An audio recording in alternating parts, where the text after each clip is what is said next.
नमस्कार मित्रांनो, स्वागत आहे आपल्या चॅनलमध्ये. मी कृष्णा आत्रे. मित्रांनो, भाजपाची खरी लढाई आजपासून सुरू होणार आहे. आता कशी तर आज संसदेचं अधिवेशन सुरू होत आहे.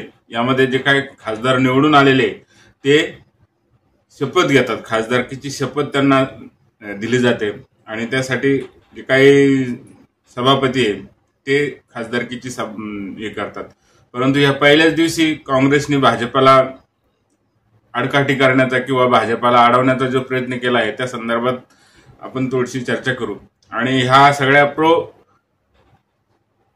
प्रोटेस्ट स्पीकर जे काय म्हणतात त्या आडून भाजप दलित विरोधी कसा आहे हे सांगण्याचा जो नॅरेटिव्ह काँग्रेसने उभा केलाय त्या संदर्भात थोडीशी चर्चा केली पाहिजे. मित्रांनो, काँग्रेसने जे काही 24च्या निवडणुकीपासून भाजपाला दलित विरोधी किंवा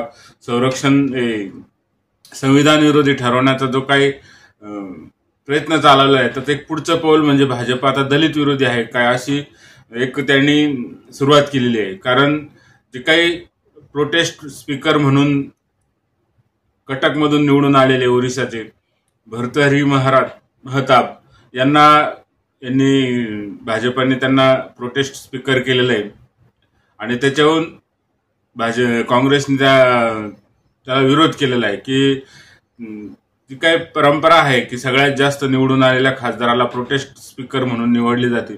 ही काही परंपरा भाजप पाळत नाही आणि आमचा जो खासदार आहे के सुरेश केरळमधून निवडून आलेले ते 8 वेळेस निवडून आलेले आणि हे महताब म्हणून ते 7 वेळा निवडून आलेले. त्याच्यामुळं म्हणजे हा तर आहेच, परंतु सगळ्यात महत्वाचं म्हणजे के सुरेश दलित असल्यामुळे भाजपने त्याचा विरोध केलेला आहे अशी एक नेरेटिव्ह सेट करण्याचा प्रयत्न केलेला आहे आणि ती परंपरा भाजप कसा मोडतो हे सांगण्याचा प्रयत्न केलेला आहे. म्हणजे ते काही जयराम रमेश आहे त्यांनी लगेच सांगून टाकलं की भाजप कसा दलित विरोधी आहे. परंतु हे सांगताना आपण काय केलं होतं, आपण दलिताविरुद्ध किंवा आदिवासी जी काही राष्ट्रपतींची उमेदवारी होती द्रौपदी मुर्मू यांना काँग्रेस किंवा जी काही इंडिया आघाडी त्यांनी कसा विरोध केला होता त्याच्यावरती सफाई द्यायला तयार नाही. म्हणजे त्यांचे जे काही आधी रंजन होते त्यांनी काय काय वल्गना काय शब्द वापरले होते महामहिम राष्ट्रपतीसाठी हे ते विसरलेले आहे. परंतु म्हणतात ना की एकदा आपण जे लाईन धरली का त्या लाईनवर चालायचं ते काँग्रेसने ठरवलेले आहे आणि आजच्या पहिल्या दिवसापासूनच त्याची लढाई सुरू होते. खरं पाहिलं तर प्रोटेस्ट स्पीकर हा फक्त 2-3 दिवसापुरता असतो. संसदेनं जे खासदार निवडून आलेले आहेत त्यांना शपथ देणं आणि पुढचा स्पीकर निवडणं. आता त्याच्यामध्ये पण त्यांनी अनेक अडचणी निर्माण केलेल्या आहेत. आम्हाला उप स्पीकर म्हणजे डेप्युटी स्पीकर आमचा असावा असं इंडिया आघाडीतल्या लोकांनी मागणी केलेली आहे. परंतु भाजपाने अजूनपर्यंत तरी काय होणार नाही. आता भाजपाची संख्या म्हणजे एनडीएची संख्या पुष्कळ मोठी असल्यामुळे त्यांचा सभापती निवडून येणं हे आहे. परंतु त्याच्यात पण आडकाठी कशी घालायची मित्रांनो की टीडीपीला त्यांनी फूस लावण्याचा प्रयत्न केला की तुमचा स्पीकर असावा. कारण संसदीय लोकशाहीमध्ये आपल्यामध्ये स्पीकर हा सभापती हा सगळ्यात महत्वाचा असतो. त्याच्यातून त्या सभापतीच्या भूमिकेने काय काय केलं जाऊ शकतं हे आपण आपल्याला आठवत असं महाराष्ट्राची घटना घ्या किंवा कर्नाटकची घटना घ्या, मध्य प्रदेशची घटना घ्या. स्पीकर आपल्या हातात असेल तर आपण काय करू शकतो कोणताही सत्ताधारी पक्ष ह्या 2-4 उदाहरणामुळे आपण बघत असेल मित्रांनो. त्यामुळं संसदेचा सभापती आपला असणं आपल्या पक्षाचा असणं हे भाजपने ठरवणं किंवा त्यांची बहुमत असल्यामुळे ते ठरवणार आहे. परंतु सभापतीचं महत्व कसं आहे कारण आत्ताची जी काही 24 म्हणजे 18वी लोकसभा निवडून आलेली त्यामध्ये भाजपाला काही स्पष्ट बहुमत मिळालेलं नाही. त्यांच्या आघाडीला मिळालं पण भाजपाला मिळालेलं नाही.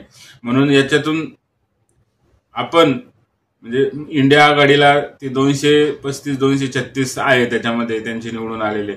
याच्यामधून काही जर आपण फोडलं तर आपली सत्ता येईल अशी शंका अशी संधी इंडिया आघाडीतल्या नेत्यांना वाटते आणि ते त्याचे प्रयत्न करतात. हरकत नाही मित्रांनो, लोकशाही आपलं सरकार येण्यासाठी प्रत्येक पक्ष धडपडत असतो आणि इंडिया आघाडीच्या लोकांनी धडपडणं यात काही वाईट नाही. परंतु या सगळ्यामध्ये स्पीकर हा सगळ्यात महत्वाचा असतो, बरोबर आहे की नाही. पुढच्या कालावधीमध्ये आपल्याला दिसेल स्पीकरची भूमिका काय आहे. म्हणजे आत्ताच सुरुवातच आहे म्हणून पहिल्याच दिवसापासून भाजपला घेरण्यासाठी किंवा भाजप एक दलित विरोधी आहे ही भूमिका देशापुढे ठेवण्याचा प्रयत्न काँग्रेस सातत्याने करतोय आणि त्याला तोड कसं देतं ही पुढच्या कालावधीमध्ये ठरणार आहे. कारण प्रोटेस्ट स्पीकर हा फक्त 2-4 दिवसापूर्वी पुरता असतो, परंतु सभापतीचा उमेदवार कोण आहे, त्यांचा उपसभापती विरोधी पक्षांना देणार का, या सगळ्या गोष्टी अजून गुलदस्त्यातच आहे. पण मला तरी वाटत नाही भाजप